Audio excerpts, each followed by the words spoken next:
Vamos con el siguiente tema de la jornada, muy interesante. Hablamos de arbitraje internacional, hablamos de audiencias en remoto, que es lo que tenemos en esta nueva realidad o normalidad. ¿Crisis o futuro? ¿En qué estamos? Está con nosotros, pido un fuerte aplauso para ella, Pilar Colomés IES, Counsel del Departamento Procesal y Arbitraje de Eversheds Sutherland en Nicea. Y antes de escuchar lo que nos va a contar Pilar, pues cómo no, dar las gracias de nuevo a otro de nuestros patrocinadores, en este caso a Eversheds.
Bueno, buenas tardes a todos. Gracias por tenernos aquí, por la invitación y por la organización, la excelente organización. Como ya han anunciado, mi nombre es Pilar Colomés IES y soy Counsel de Eversheds Sutherland Nicea. El tema que vengo a hablar hoy es un tema que creo que la verdad es que ha dado mucho de qué hablar en los últimos meses. No solo por la dificultad que estamos teniendo a nivel mundial de trasladarnos a otras zonas o geografías, sino también por la imposibilidad de incluso en una misma región reunirse entre varias personas, ¿no? Creo que esto, como todos sabemos, ha tenido un impacto enorme en la posibilidad de realizar audiencias en persona, y principalmente creo que las partes y los tribunales y las instituciones arbitrales se han visto, sobre todo, obligadas a adaptarse a las nuevas tecnologías a marchas forzadas, en particular las instituciones incluso a realizar interpretaciones sobre las normas existentes que quizá no dejaban muy claro si existía la posibilidad de realizar audiencias en remoto o no, de emitir guías o guidelines o recomendaciones para, no solo interpretar estas normas, sino ayudar a las partes y a los tribunales a realizar una mejor conducción del procedimiento arbitral. Y por último, que se viene hablando mucho, sería la parte relativa a la posibilidad de considerar una modificación o un amendment o adaptación de las reglas existentes, ¿no? Creo que de todo lo que ha podido pasar en estos meses, que tampoco han sido tantos como para que se desarrolle una normativa o una línea clara, y todo, como siempre, viene determinado un poco por el case-by-case analysis. Creo que la cuestión fundamental o el principal problema que se ha presentado es hasta dónde llega la discreción del tribunal de tomar una decisión sobre si proceder con la realización de una audiencia en remoto pese a la oposición de una de las partes, cuando no ha habido un acuerdo expreso en concreto, y sobre todo cuáles son los límites que tiene el tribunal para adoptar tal decisión, ¿no? Eso es un poco lo que me gustaría hablar hoy y, sobre todo, relacionarlo un poco con hacia dónde estamos yendo y cuál sería, cómo vemos el futuro en este ámbito. Antes de todo, creo que es importante entender que cuando hablamos de audiencias en remoto, estamos hablando de aquellos casos en los que la totalidad de las actuaciones procesales se producen en versión virtual o por videoconferencia, y en la que todas las partes se encuentran separadas o en puntos lejanos.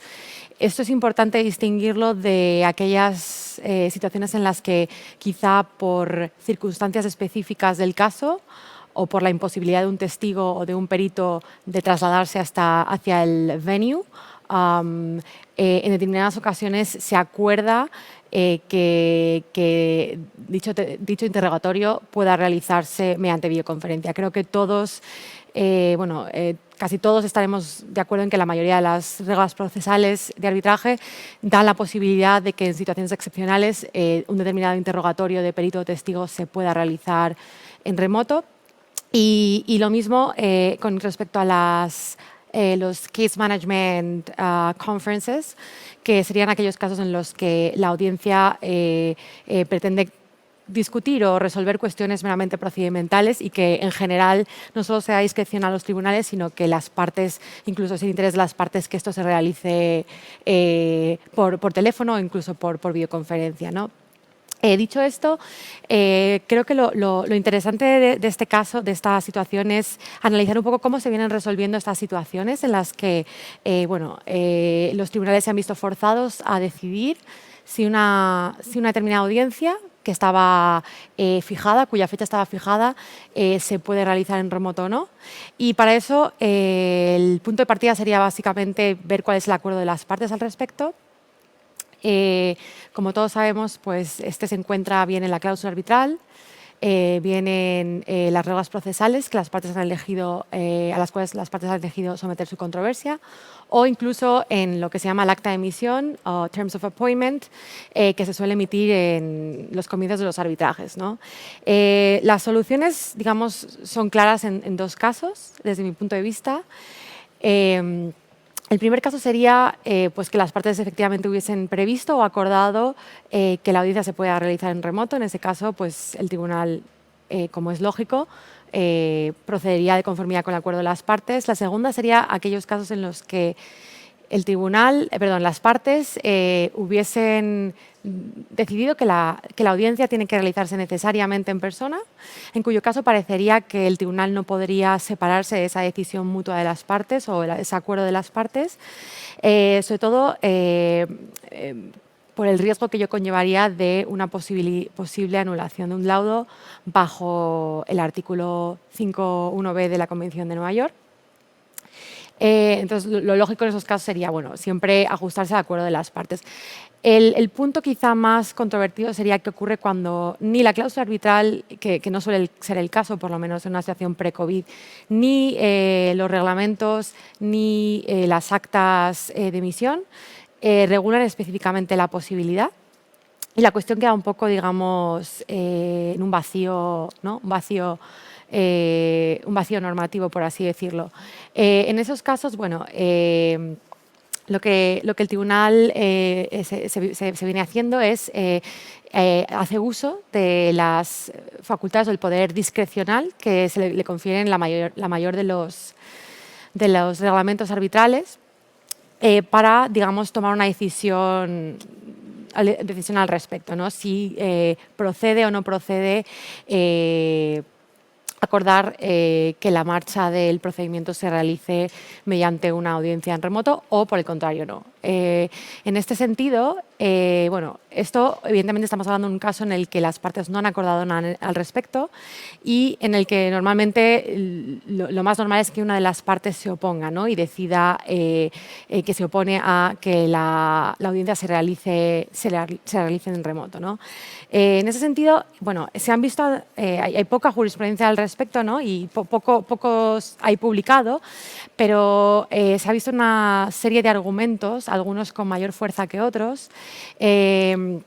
Principalmente la parte que se suele oponer alega dificultades desde el punto de vista técnico y esto tiene que ver con, digamos, las limitaciones que se imponen al tribunal. Como he dicho anteriormente, los reglamentos procesales reconocen una amplia discreción en general, la mayoría de ellos, pero eso siempre sujeto a un límite, que es el límite del debido proceso o due process, que tendría, digamos, dos vertientes. La primera vertiente sería un poco que el tribunal puede conducir o ordenar la conducción del procedimiento de la forma que mejor considere, siempre y cuando respete o conceda una igual oportunidad de las partes a presentar su caso.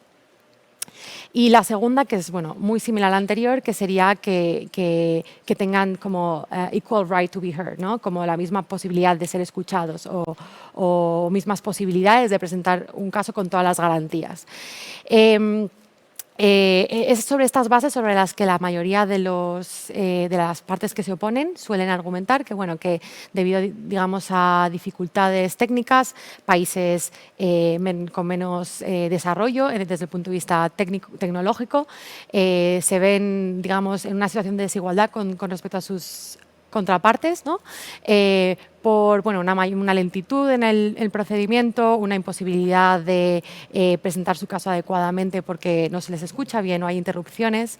Pero entre todos los argumentos que se han escuchado, el argumento que más poder se ha escuchado hasta la fecha, por así decirlo, sería el de la seguridad nacional, que es aquellos casos en los que la parte alega que una audiencia en remoto no cumple con las garantías de confidencialidad o de ciberseguridad, por así decirlo, para asegurar que no va a haber filtraciones en cuanto a lo que se va a conversar o lo que se va a tratar en la audiencia y la parte que se opone pues alega que evidentemente eso supone un riesgo para la seguridad del Estado, en el caso de que sea un Estado, y para sus intereses, ¿no? ¿Cuál ha sido un poco el criterio que han adoptado los tribunales hasta la fecha? Que, como he mencionado, la verdad es que no es una materia muy incipiente, como todos sabemos. En primer lugar, hay tribunales que bueno, han determinado que el tribunal tiene potestad absoluta, digamos, para ordenar la realización de una audiencia en remoto, siempre y cuando las circunstancias no sugieran completamente algo contrario, ¿no? Y en otros casos se ha determinado que el tribunal tiene la posibilidad, pero que no necesariamente debe hacerlo, ¿no? Y en esos casos se han tenido en cuenta bueno, los argumentos de las partes, como los que he mencionado anteriormente, y, entre otras cosas, cuánto tiempo, digamos, habría que esperar para, en el caso de que se suspendiese la audiencia, poder realizar una audiencia en persona, ¿no? Bueno, esto, desde mi punto de vista, bueno, lo que nos lleva a concluir un poco es que efectivamente la potestad del tribunal, al menos como vienen regulados los reglamentos hasta la fecha, es, digamos, bastante amplia, salvo excepciones, evidentemente, para ordenar estas audiencias en remoto.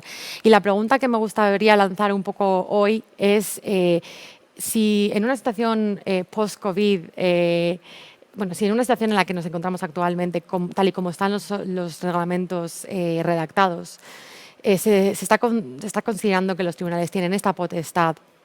¿Qué puede pasar cuando nos encontramos en un escenario post-COVID en el que ya no exista una necesidad, digamos, de orden público, por así decirlo, ¿no? de salud o de protección de la salud de las personas y de también seguridad nacional? ¿Qué va a ocurrir con la posibilidad de que una parte solicite al tribunal la realización de una audiencia en remoto simplemente por una cuestión de conveniencia o costes, ¿no? Si la forma en la que están redactados actualmente los reglamentos da la posibilidad a ello, si existiría la posibilidad de que cuando todo esto acabe, las partes puedan seguir, digamos, solicitando esta modalidad de arbitraje, ¿no? De procedimiento. No tengo, evidentemente, la respuesta, pero me parece una cuestión interesante, sobre todo teniendo en cuenta que, bueno, los defensores de las audiencias en remoto vienen reconociendo que, bueno, ello permite una reducción radical de los costes, una reducción bastante considerable de los plazos, en el sentido de que ya no hace falta reunir a dos grupos de abogados separados geográficamente, de una forma muy lejana geográficamente, un tribunal arbitral con una agenda súper repleta, sino que ahora accedemos a una posibilidad de realizar una audiencia en cuestión de 2 semanas, 3 semanas, un mes, en un par de tardes.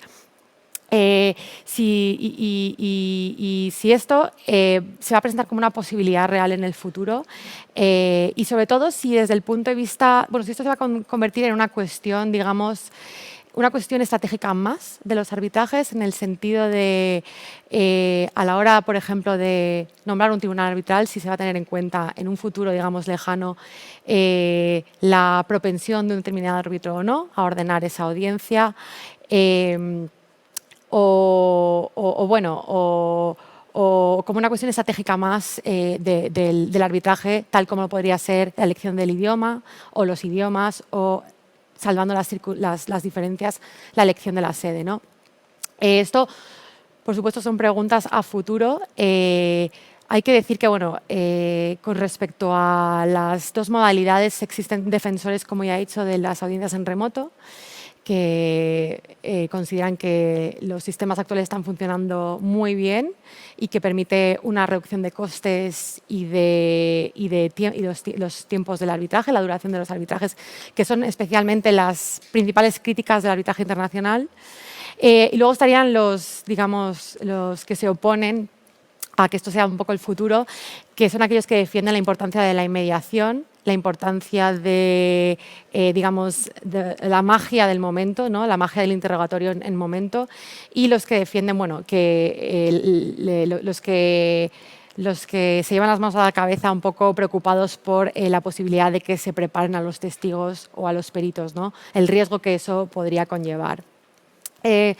Como digo, no tengo las respuestas, es una pregunta que lanzo. Creo que el futuro, desde luego, estamos empezando a adaptarnos a las nuevas tecnologías y creo que una solución que se está hablando mucho es la intermedia, que sería aquella cuando se habla de los arbitrajes híbridos, que sería aquellos casos en los que o bien los grupos de abogados pueden encontrarse en la misma zona, pero se conectan remotamente con la contraparte y con el tribunal, lo que permite reducir costes, permite reducir los plazos procesales y permite, bueno, a su vez que los abogados se puedan reunir en una misma en una misma localización o que puedan comentar, puedan hablar sobre la estrategia del caso. Y bueno, aquellos casos en los que yo creo que está más claro que esto ya se viene haciendo, que es aquellas cuestiones procesales en las que no necesariamente se requiera una presencia, como serían las Case Management Conferences, una presencia, digamos, de los peritos y los testigos, que, digamos, se trate de acortar el tiempo que eso lleva y se trate de hacer un uso positivo, digamos, o beneficioso de las tecnologías, ¿no? Bueno, eso sería todo por mi parte. Lanzo la pregunta y, bueno, creo que solo el tiempo podrá decirnos a dónde nos lleva todo esto. Iba a preguntar yo, es cierto que has dicho que es una fórmula incipiente, pero según tu opinión, ¿crees que este tipo de audiencias en remoto son igual de eficaces? Bueno, yo creo que es cierto que existe una dificultad a la hora de interrogar a los testigos, a los peritos, y creo que el abogado puede perder mucha advocacy, parte de su advocacy skills a la hora de presentar los casos. En ese sentido, creo que no se puede superar la inmediación que representa una audiencia en persona. No obstante, creo que todo esto es como todo, encontrar un equilibrio entre un buen uso de las tecnologías sin poner en perjuicio un poco la capacidad de los abogados de presentar el caso de manera adecuada y defender los intereses de su cliente, ¿no? Bueno, pues entonces estaremos hablando en el futuro de audiencias físicas, que le llamaríamos audiencia, o audiencia en remoto, que le llamaríamos audienzum. Audienzum, sí, ¿No? es un buen término. Puede ser un buen término, Pilar, para cerrar. Hoy un placer haberte tenido con nosotros. Muchas gracias. Gracias, despedimos ya a Pilar y nos adentramos en la siguiente...